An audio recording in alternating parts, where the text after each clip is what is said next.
এই গুনাহটা কোনো মানুষ মরে যাওয়ার পরে যদি সে এই অবস্থায় মারা যায়, এই গুনাহটা নিয়ে মারা যায়, পৃথিবীর সমস্ত মানুষ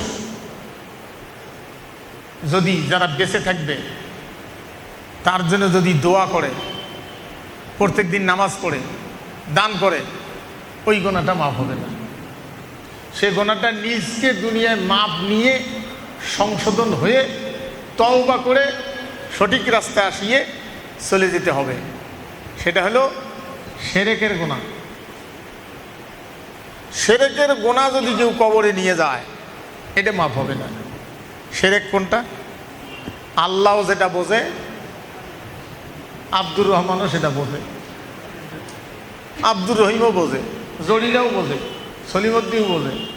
আপনার কাছে দুই তিনটে প্রস্তাব আসছে একটা ব্যাপারে, আপনি যারটা গ্রহণ করবেন আপনি তাকে জ্ঞানী মনে করলেন, তাহলে আল্লাহটাকে বাদ দিয়ে বান্দার তৈরি করা আদর্শ যারা গ্রহণ করেছে, এরা ওই লোকটাকে আল্লাহর চাইতেও বুদ্ধিমান মনে করেছে।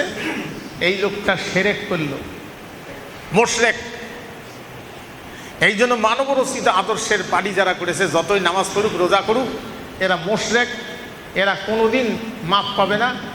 শিরকের গুনাহ কবরে নিয়ে গেলে পৃথিবীর মানুষ যতই তার জন্য দোয়া করুক, মানুষ গরিব মানুষ খাওয়াক, মসজিদ মাদ্রাসা তৈরি করুক, ওই শিরকের গুনাহটা আল্লাহ মাফ হবে না, আল্লাহ মাফ করবেন না।